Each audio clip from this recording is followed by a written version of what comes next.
George thought Professor Wiseman's beach house was great. This time, it was even greater because George had brought Yorbo, the friendliest robot ever.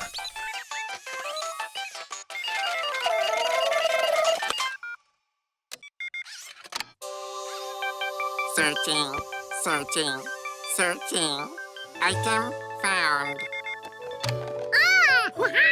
Yorbo is great, yes?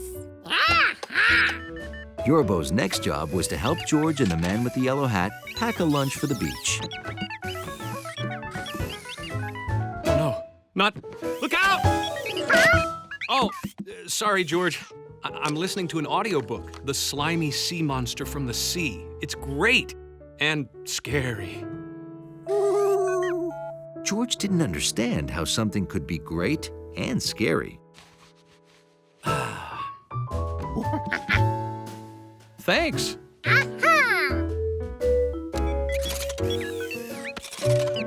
Now, are you ready for a long hike to the beach? Ta-da!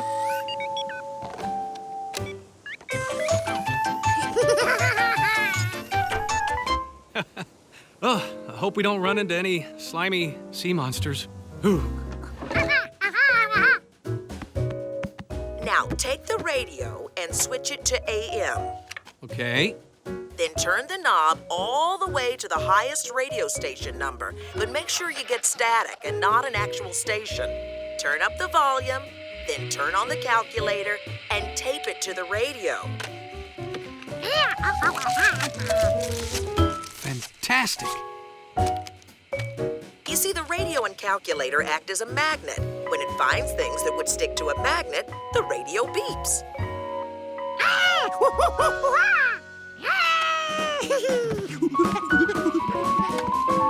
That's amazing. I can't believe you knew that. Well, how do you think I won first place in my second grade science fair? George was confused. He had already searched half the beach. But which half? If only the beach were smaller. Then George remembered tic-tac-toe. He could break up the beach into smaller sections, like a tic-tac-toe board. If George could mark off the squares he searched, then he'd know where he'd looked and where he needed to look. Hi, George.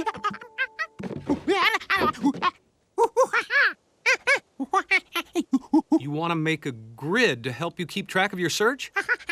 Oh, great idea, George.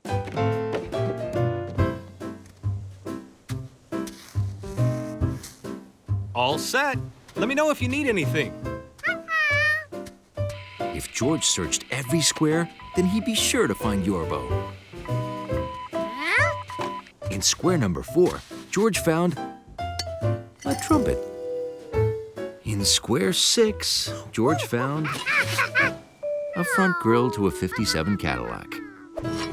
But by square number 8, there was still no sign of Yorbo. No luck, huh?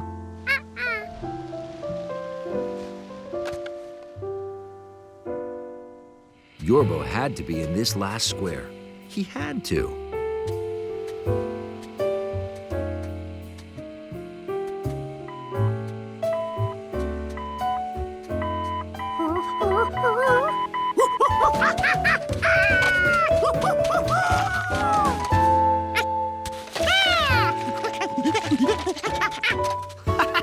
Way to go, George! You found him! Yorbo is great, yes?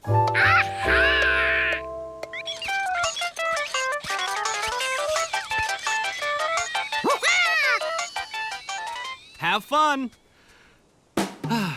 Well, I guess this means I can get back to the thrilling conclusion of my book. Oh well. Wait for me!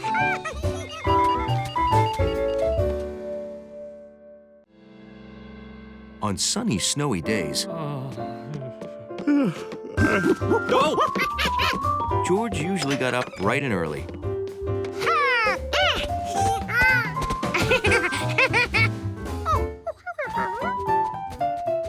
But this day, he discovered that Bill had gotten up even brighter and earlier. Hey, George!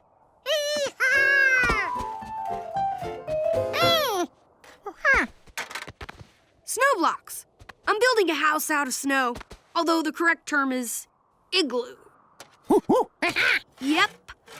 I'm trying to earn my Sprout badge in winter camping. And to do that, I have to build an igloo and sleep in it overnight. Ooh. Suddenly, that was exactly what George wanted to do. Build an igloo and sleep in it, just like Bill. You want to help me?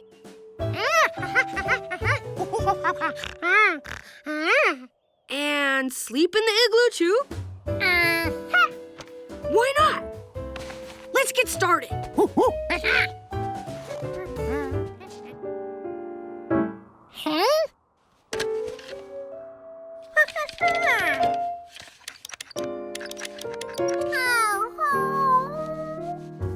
George had really wanted to spend the night in an igloo.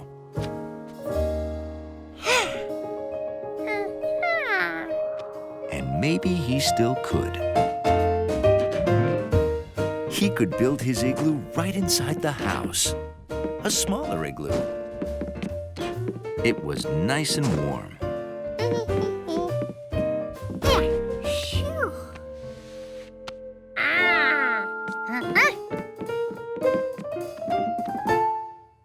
George figured he'd better turn down the thermostat so his igloo wouldn't melt.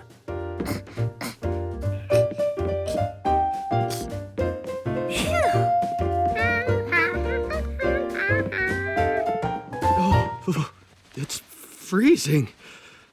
Oh, I must have turned the heat down too low.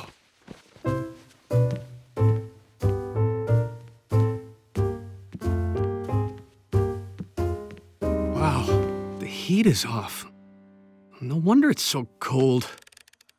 Oh.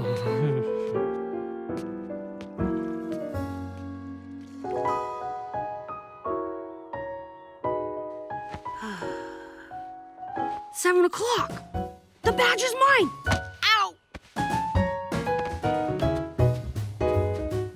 We did it, George! Uh-oh. George?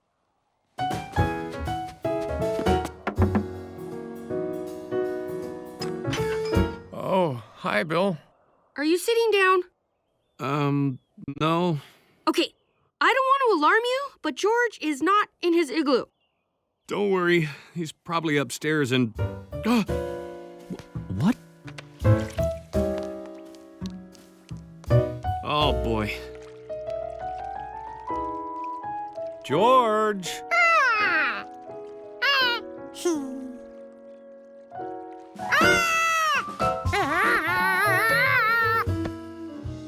George, why is there a melted igloo in the living room? Uh-huh. You were cold outside, so you thought you'd build an igloo inside. Makes sense. For a city kid. As the Sprout Master of Sprout Troop number 674, I am proud to present Bill with his badge in winter camping. Wow! There. And now, George and I would like to invite you all to a little celebration.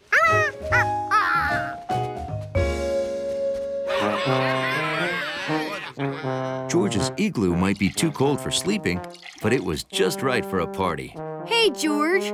Got any ice for the punch?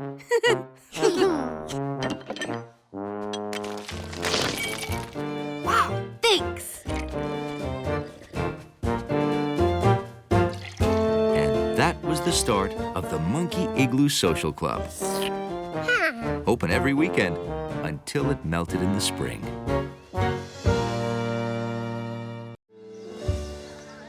George thought it was a great day for the county fair and sheep competition. Oh, I'm so excited, George. Grandpa's in the sheepdog competition. Ooh. And he's not even a sheepdog. Oh. Let's hurry. It's almost time for the final round.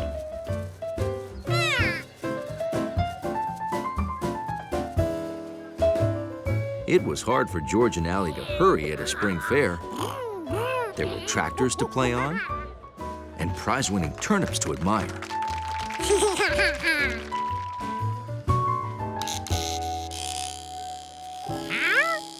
There was even a barber shop for sheep.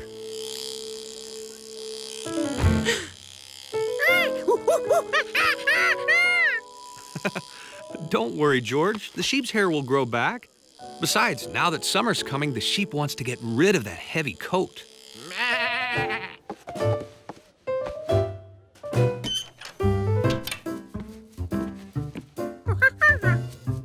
George figured all that sheep hair was being taken to a trash can, but the farmer had other plans. A sheep's hair is called wool, and after you wash it, you comb it out.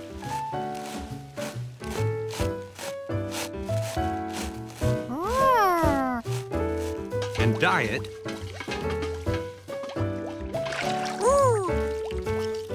Then spin it into yarn and use it to make things like sweaters, socks, and blankets. So people help sheep stay cool in the summer, and sheep help people stay warm in the winter. Ooh.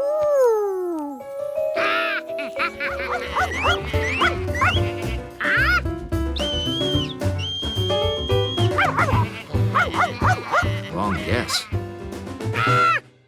Now George wondered how to whistle "come back." Another wrong guess. George was suddenly wishing he'd paid more attention at the sheepdog competition. He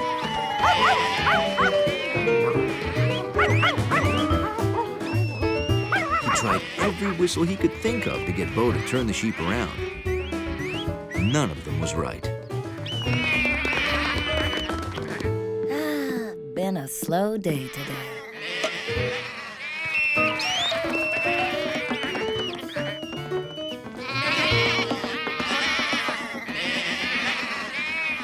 You were saying? Never mind. The sheep ended up at George's house.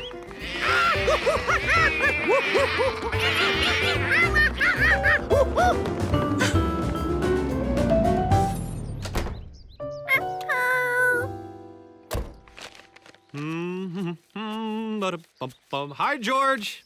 Anything interesting happen while I was gone?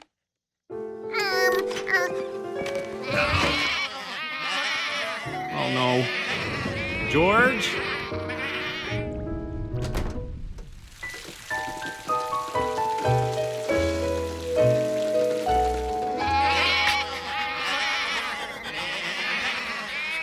Don't worry, Mr. Rankins. Yes, we have your sheep, and they're all safe. George, could you get those sheep away from the tuba? Go on, go on.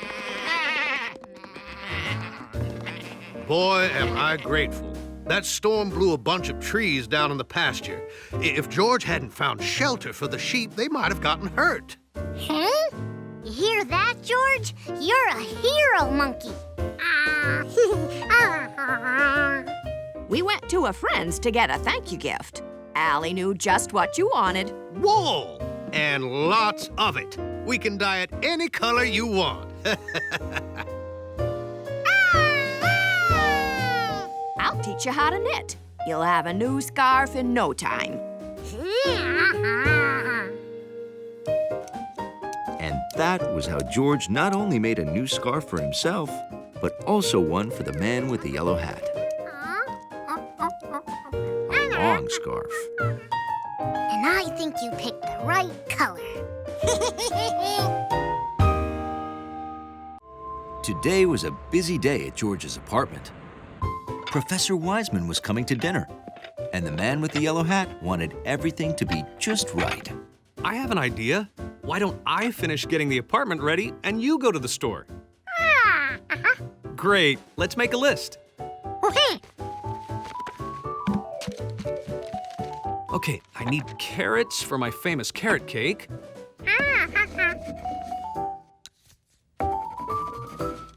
Cucumbers for my famous cucumber soup. And apples for my famous bowl of apples.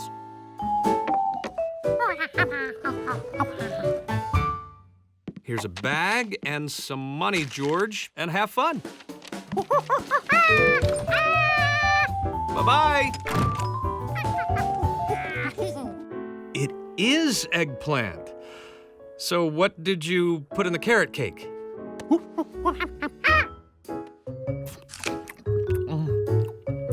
Is this some kind of radish?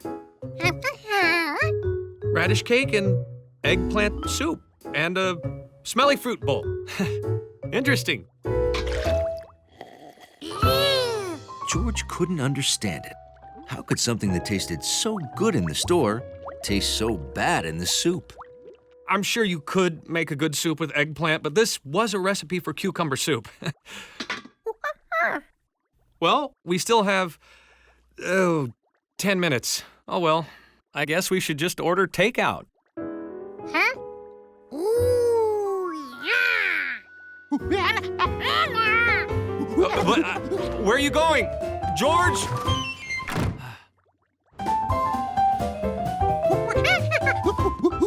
Customer number 1, you are back. And I think I know why. You dropped this on your last visit. Correct me if I'm wrong, but aren't these pictures of carrots, cucumbers, and apples? Yeah, I see it now. Way to go, Dad. Tell me, my friend, are those the vegetables you have been looking for on your visits? Let me get them for you. You don't want them?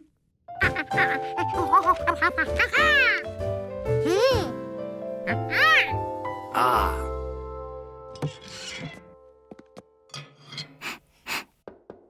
Oh. Nothing like a hard day of analyzing carbon isotope ratios to give a girl an appetite. Something smells weird. Oh, that's my radish cake. Really? Yum. George! Perfect timing! George? Is that your name? Hello. I am Win Kwang An, owner of the Hua Mai Grocery and Takeout. This is my wife, Hua, and daughter, Mai. Oh, well, hello. Hi. He named the store after us. It means peach blossom. Is that the new Vietnamese grocery on Inn Avenue? I've been looking forward to your opening. Oh, me too. Is all this from your store? It is. We thought we should help George carry in his order. We've brought you eggplant curry, bun tit nung with nuk kium, a fish sauce with daikon radish. Ooh, I love that sauce. Bitter melon soup. Sa hat lo, which is pomegranate seeds in coconut cream and durian shakes. It all looks great. And there's so much. Would you join us? Huh? We would be honored. A few days later, George headed back to Hua Mai.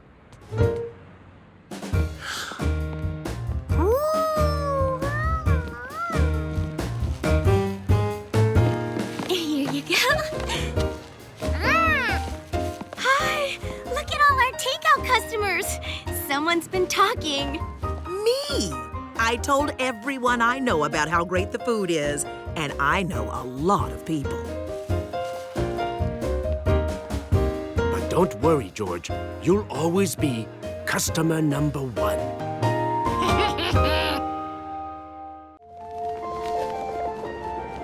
In spring, good gardeners can't wait to get things growing.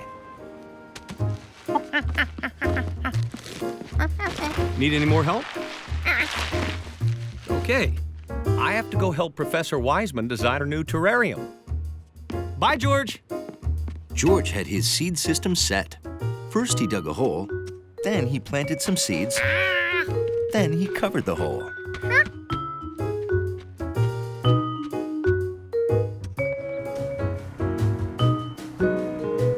I heard a guy named Quixote opened a new bakery up ahead.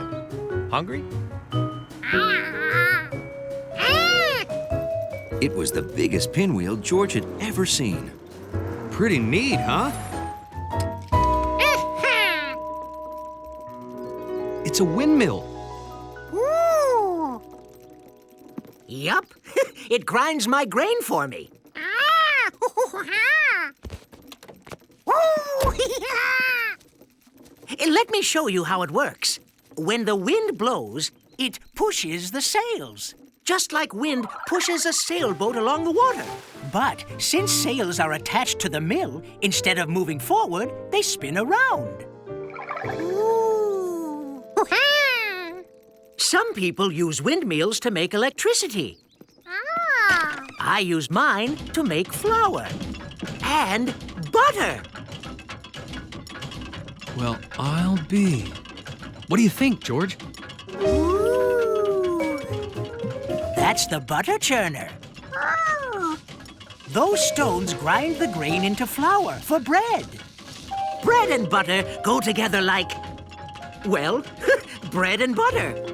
Ah! Ah! That is pretty amazing. My windmill? Oh, no, your butter. I didn't know a windmill could do that. Oh, you could use a windmill to move just about anything. Yes, this one's a pepper mill.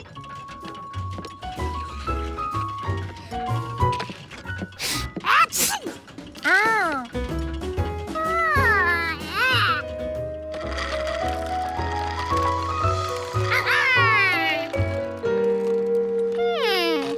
George could push his sails, but the wind couldn't. Mr. Coyote's sails were stiff. Maybe that gave the wind more to push against.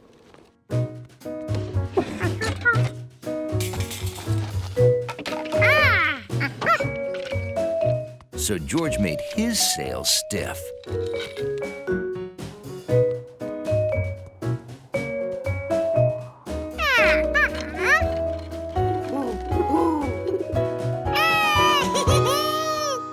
All his windmill needed now was a scarecrow mover. At last, his windmill was finished. And it was a good thing, too. Huh? Because he was out of tape. Now he just had to wait for the wind. And get a weight for his windmill.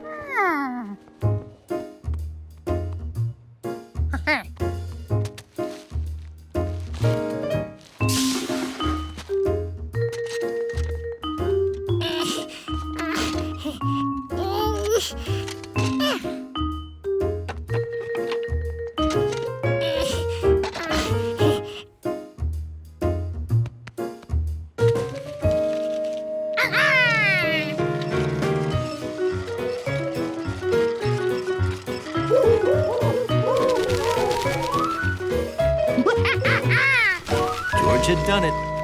He'd made his scarecrow move. But he did feel bad for Compass and his friends.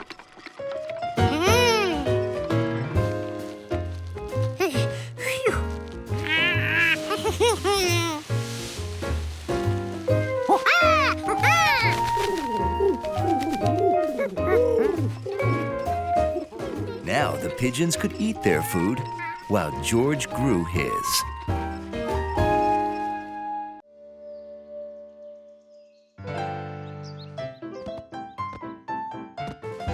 Wow! George's friend Allie really flipped for flips, even when she wasn't doing the flipping. Did you see that? Yeah. The annual gymtastic tournament was right up Allie's alley. Next year, that's gonna be me. Here comes another one. The gymtastic tournament was for gymnasts of all ages. There were girl gymnasts and boy gymnasts. And a bug gymnast?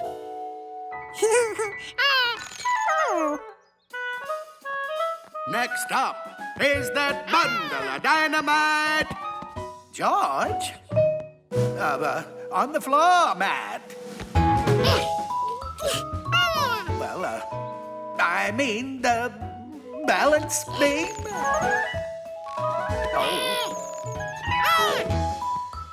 I guess I mean the uneven parallel bars. Or do I? I mean, George, on the rings there. Yeah, I give up.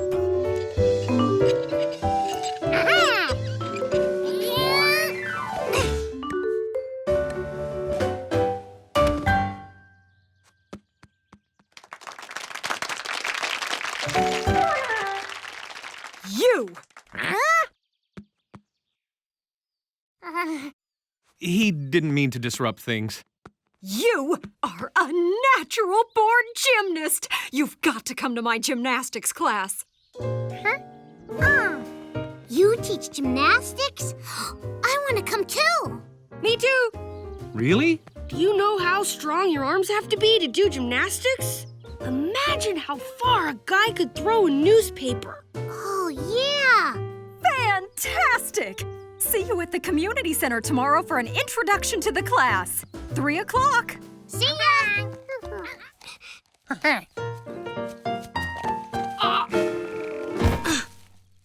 Maybe you should do abominable exercises. They make your muscles stronger. Yeah. 8, 9, 10. 1 more than 10. 2 more than 10. Now, we need a pommel horse. That was going to be a tough one. It'd have to be the right height. Too short. Too tall.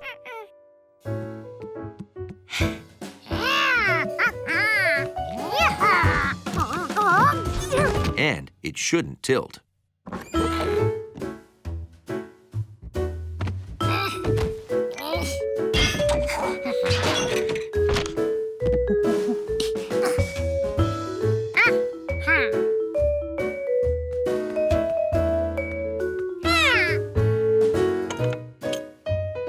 Once George had a handle on things, he added padding, because safety is one of the 3 S's.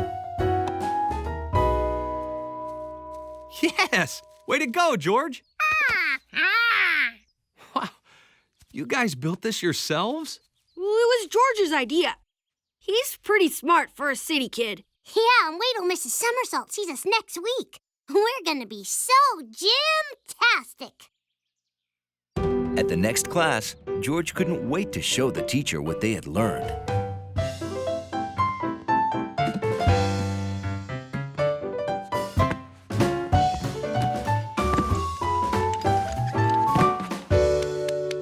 You guys are amazing! Are we gymtastic? You certainly are, but how? We found another gym. Yeah, and it's open every day. Every day? Do you think maybe we could have classes there? Oh, yeah. We know the owner. And he's a natural at gymnastics.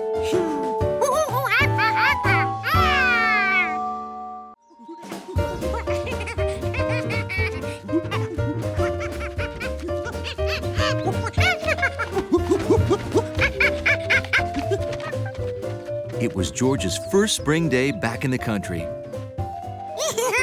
And already, he was starring in a movie. Hiya, Mr. Rankins. Hi, Bill. George. Okay, George. You go in first and see if there are any baby ducks running around. I'll follow with my camcorder. This will make a great scene for my science project about baby animals. This is Bill, bringing you baby ducks, live from the Rankins barn.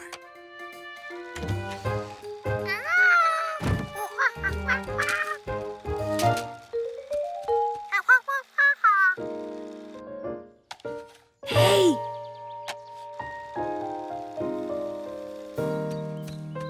We're in luck. The ducklings haven't hatched yet. They're still inside their eggs. Sure, George. Look. You and me and other mammals come into the world as babies. But birds, ducks for example, come as eggs. Yep, Dumpling's babies will hatch from these eggs as long as she sits on them to keep them warm. Sprouts on her, George. If she doesn't sit on them, they'll get cold and never hatch. Oh, my battery died. I'll have to get another one. Don't let the eggs hatch without me, okay?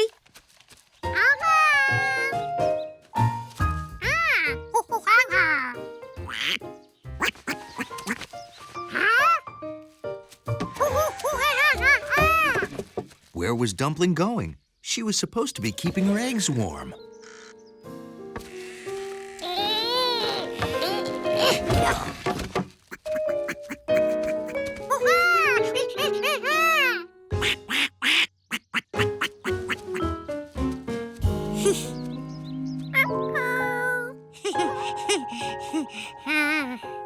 This I've got to get on tape. Bill here bringing you a first. A city kid sitting on a nest of duck eggs.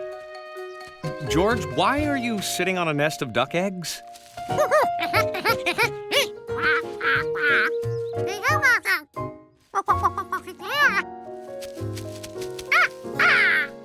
It looks like he's trying to keep Dumpling's eggs warm.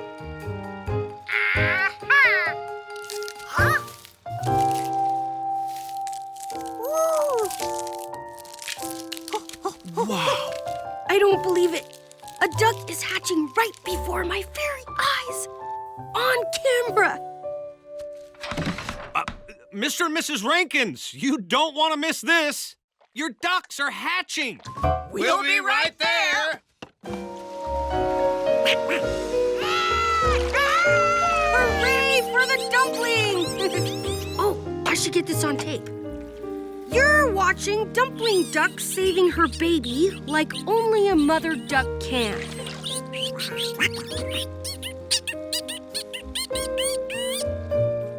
And so, the ducklings were brought together by this daring rescue and by the kid from the city who helped to hatch them. Fantastic.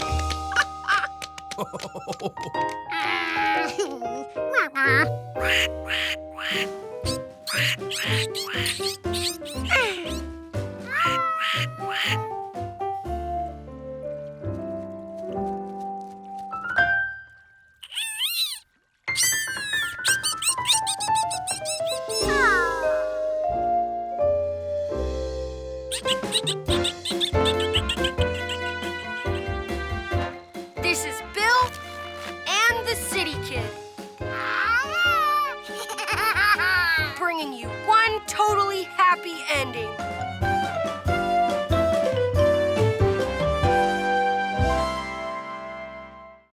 Saturday was a day when monkeys and men with yellow hats return books and get new ones. A whole building full of books. What could be better than that, huh, George? Are you excited to get a new book, George? Adventurous Henry is one of my favorites, too. Maybe you should check it out again. It's called Renewing a Book. People do it all the time. George was thrilled because the man with the yellow hat had only read the book to him 18 times.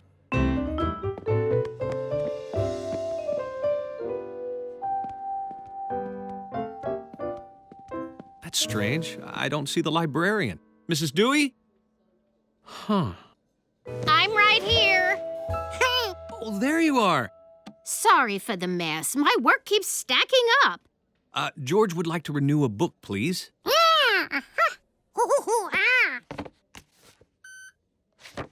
I sure wish I had someone to help out today.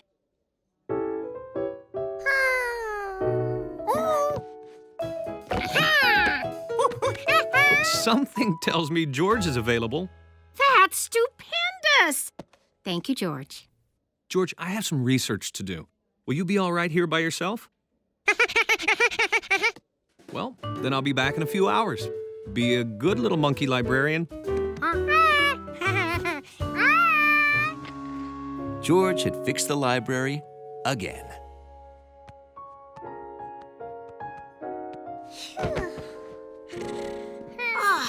George, what happened? The books are all messed up. Come here, I'll show you.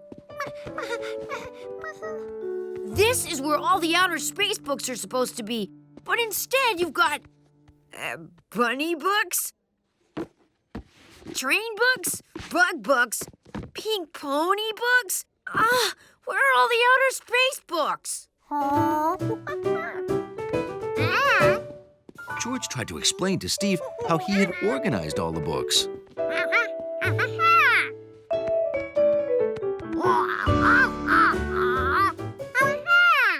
Did you arrange all the books by size? That's amazing! But I don't think that's the way libraries work. See, outer space books are supposed to go on this shelf, and books about dinosaurs go on that shelf, and all the other books, I don't know where they go. George wondered, if outer space books all go together and dinosaur books all go together, well, then maybe train books go with other train books, no matter what size or color they are. Yeah, train books probably go together. Hey, I get it. Maybe all the books are organized by subject. Cool. Yeah, you've got a lot of rearranging to do. But don't worry, I'll help.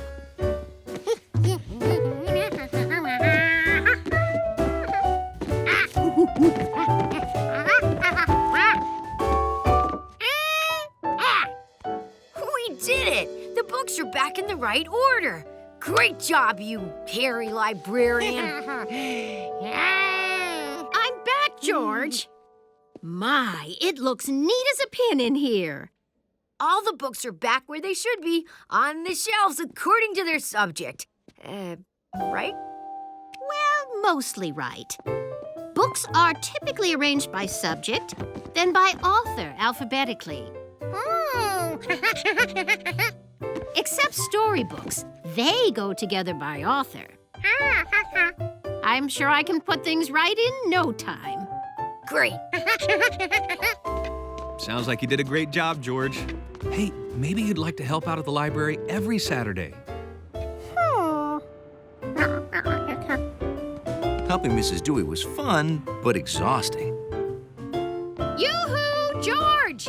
You forgot your book! On the other hand, only a librarian would give you Adventurous Henry for another 2 weeks. What could be better than that?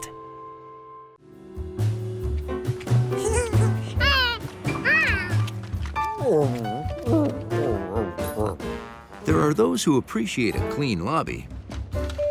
And then there's George. Okay, go straight in and run a bath, George.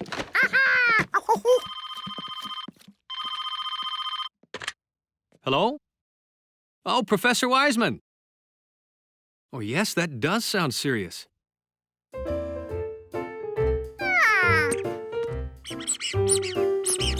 Only one octopus?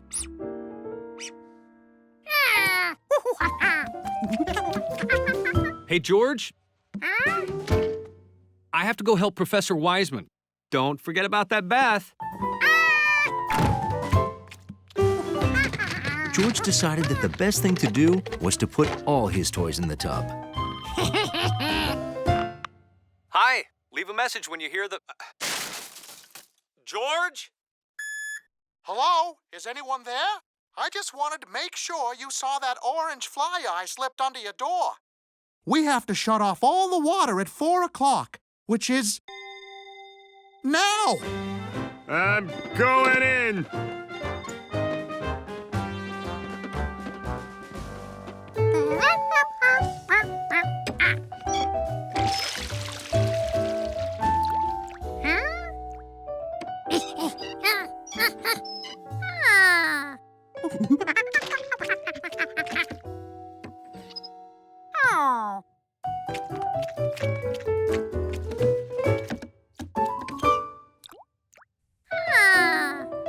George couldn't believe it.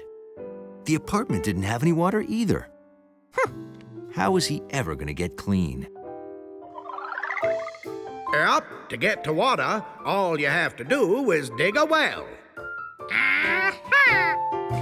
George didn't know how long his apartment would be without water, so he figured he might as well start digging. George ran the hose from the bathtub down to his well. How could George attach the hose to the baster?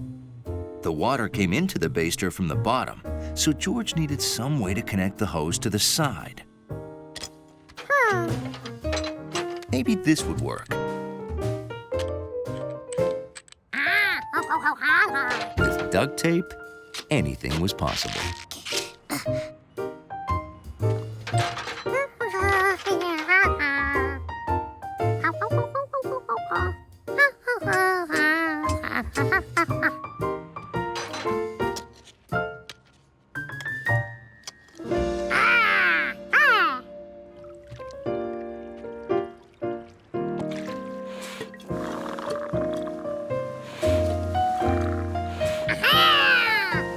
It worked.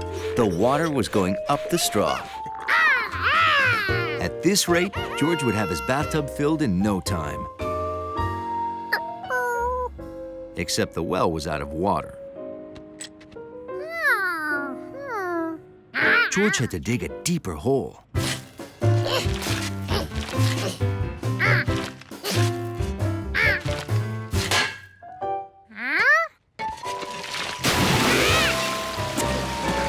George had struck a mother load of water.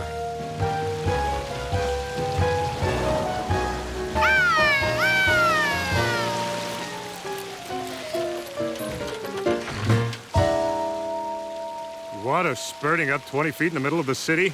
Not a good sign. See, the whole reason we turned the water off was to figure out why we were losing pressure. Turns out the water main leading to the building had a crack in it. I still don't know how George discovered the water main or the crack, but it's a good thing you did. Well, I have to say, George, you haven't looked this clean in days. When you take a bath, you really take a bath.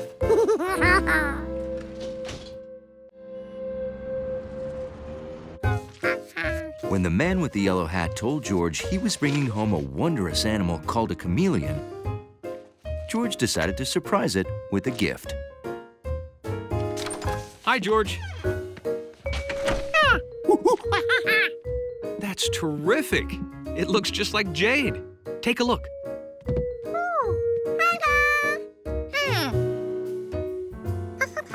Yeah, Professor Wiseman and I rescued her when she lost her jungle home. She's, there. See? Huh? Look, she's changing color. Ooh! Chameleons can do that. See, she's usually green like her jungle surroundings, and that's why we named her Jade. But under the sun's rays, she got warmer, and that made her change color. Watch. Chameleons change color when the temperature changes. And sometimes when their mood changes, too.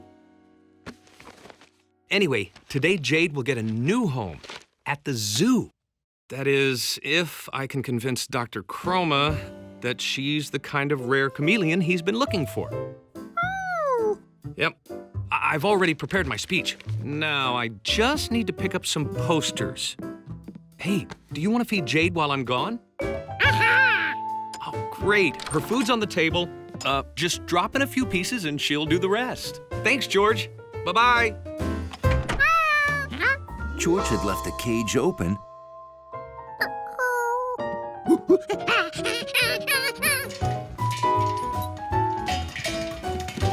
The popcorn popper was warm,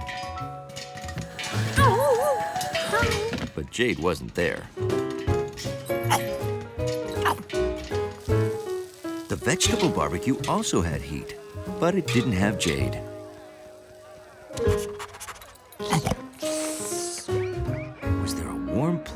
George had missed?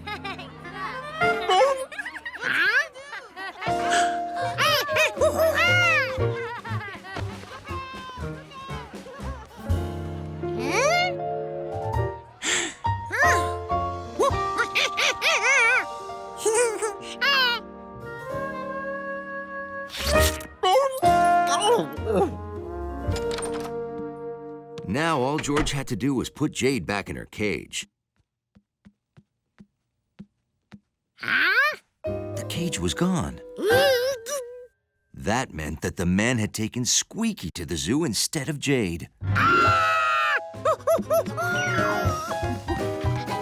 Hey, George, what's the rush? Sounds exciting. Well, hop on. Meanwhile, the man with the yellow hat had just finished telling the dramatic story of Jade's rescue. And now I would like to examine Jade.